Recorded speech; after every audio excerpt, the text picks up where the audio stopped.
আসসালামু আলাইকুম। আশা করি সবাই ভালো আছেন। প্রতি শুক্রবারের মতন আজও কুয়েতের একটা মাজরায় আমরা হাঁটতে আসছি। দেখেন, যেই মাজরাগুলোর মধ্যে ধনিয়া পাতা, তারপরে পাঁচ শাক, যেগুলো ধনিয়া পাতা জার্জির নাম করে একটা পাতা আছে, যেটা সালাদ হিসাবে খায়। এই যে এখানে জার্জির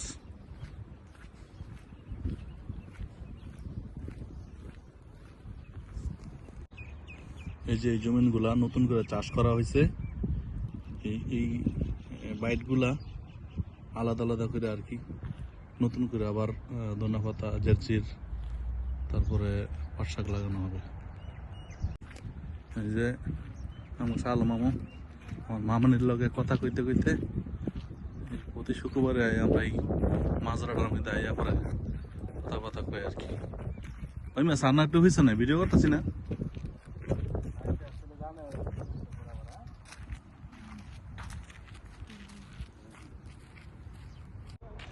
মোটামুটি অনেক বড় একটা জায়গা মাজরা হিসেবে লয়ে লইছে, পাশেই শহর। এখান থেকেই এরকম সবসময় ক্ষেত্রের মধ্যে পানি দেওয়া লাগে আর কি। কুয়েতে তো সব বালু কোনার ভিতরে সবজি লাগানোটা খুব টাফ ব্যাপার হয়, তো সবসময় পানি মেরে রাখতে হয় আর কি। এই শাক চাষ করার জন্য কোনো সার ইউজ করা হয় না এখানে। বেশিরভাগ এই ওডের গোবর, গানামের গোবর কীভাবে স্টক করে পরে শুকাইলে এখান থেকে সার হিসাবে ইউজ করে আর কি এই সবজিগুলা করার জন্য। পুরা মাজারের মধ্যে এই ধরনের ড্রেন আছে, যেই ড্রেনগুলা দিয়া পানি বেডে বেডে দেওয়া হয়। পানি ছাড়া তো আর এদেশের মধ্যে শাকসবজি উঠানো সম্ভব না, তাই পুরা জিনিসটাই পানি দ্বারাই করা হয় আর কি।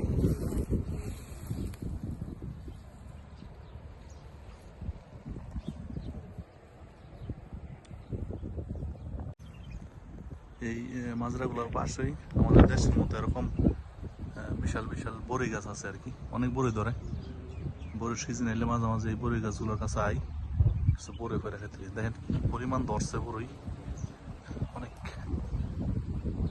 অনেক বড়ি ধরছে মাজারের পাশে এই গাছগুলা।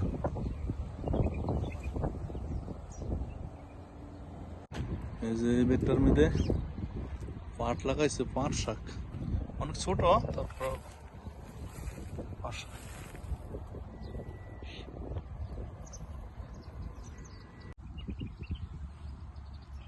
মাজরা এখানে আসলে অনেক সময় অনেক নতুন পাখি, তারপরে আমাদের দেশের মতো বক দেখা মিলে এখানে এলে।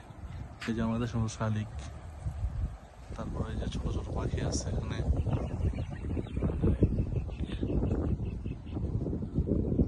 এই যে আমাদের দেশের মতন শালিক পাখি।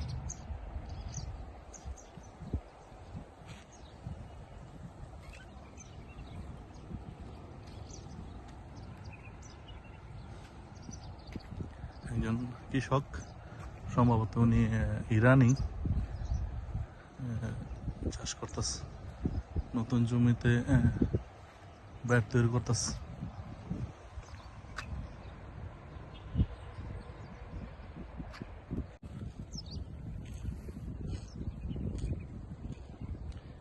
এরকম পুরা মাজরাটায় ড্রেন লাইন করা পানির জন্য। আমার মামু আড়ালে আড়ালে থাকে, আমার লগে কথা কইতি আছে কত কথা যা আছে। হ্যাঁ গো, মামুনিটা আমার মামুটা জ্বালায় খায়, খালি কথা কর পাগল, অনেক ভালোবাসো তো লেগে।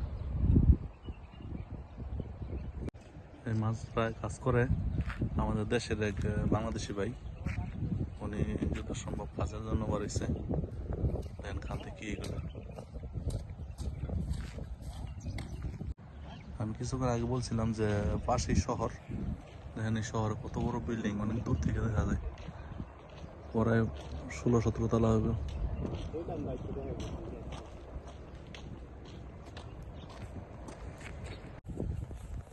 নতুন করে আবার চাষ করছে, ছোট ছোট হয়েছে সবাই, জার্জিরের পাতাগুলো 2 পাতা হয়ে উঠছে সবাই। তারপরে এরকম হয়, এরকম হলে পরে এখান থেকে কাটতে বাজারে বিক্রি করা হয়।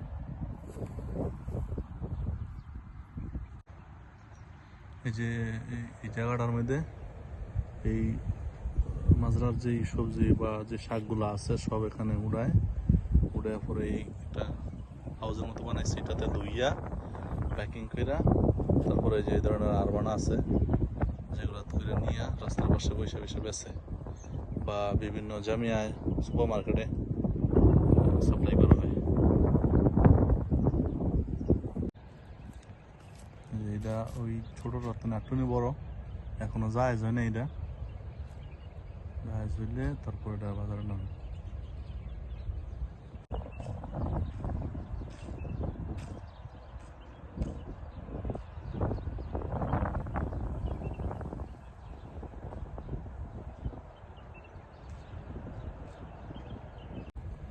এই হলো ধন্যা পাতা, এটা একদম রেডি, কিছুদিন পরে হয়তো কাটবো। এটা অনেক কত সুন্দর গ্রান কেতরাইলু বইলে সেই দেশের একটা ফিল পাওয়া যায় এখানে।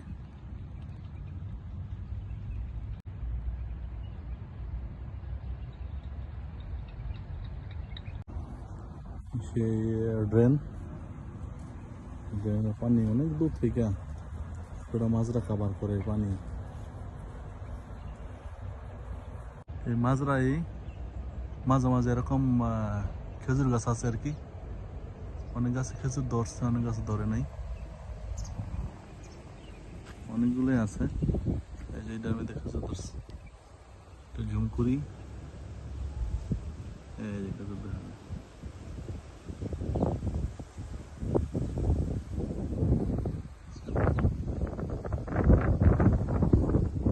মাজরায় যে পানি দেয়, পানি এগুলা দিকে দিকে পাওয়ার কারণে এরকম কাশফুল, এই গাছটার নাম কি, কিন্তু কাশফুলের মতন আমাদের দেশে যে গাছগুলো হয় সাদা, ওরকম এই গাছটা এরকম অনেক হয়ে রয়েছে এখানে, অনেক সুন্দর।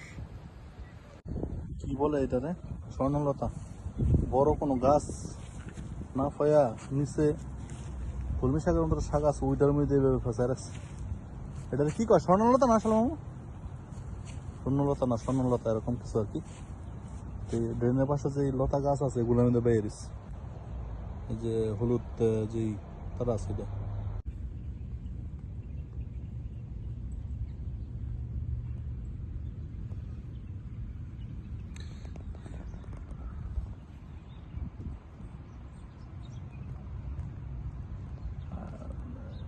গাছ এটার নাম জানি না, এটা জার্জের মতন সালাদ হিসাবে খায়।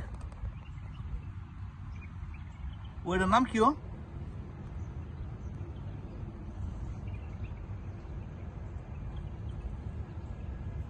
এতক্ষণ পুরা মাজরায় যেই ড্রেনটা দেখাইলাম, এই ড্রেনের পানির উৎপাদন স্থান হইল এই যে জায়গাটা। এটা অবশ্য সরকারি যে পানির সাপ্লাই লাইন আছে ওইখান থেকে কোনো মডার্ন না, সরকারি পানির সাপ্লাই থেকে এই পানি নাই। তারপরে এখান থেকে পুরো মাজরা ড্রেনের মাধ্যমে এভাবে সরায়। এই হলো মাজরা। আমি কিছুক্ষণ আগে বলছিলাম যে শহর অনেক কাছে, এই মাজরা শেষ করে এখানে একটা রাস্তা আছে, এই লাউড়া শহরে এনে বিশাল বড় একটা মার্কেট আছে। এই মার্কেটের নাম হলো ওয়াতার সেন্টার। এই ওয়াতার সেন্টারের পর এখান থেকে আর কি পুরা শহর ধরা হয়। এখানে সব বড় বড় বিল্ডিং গুলা আছে এখানে।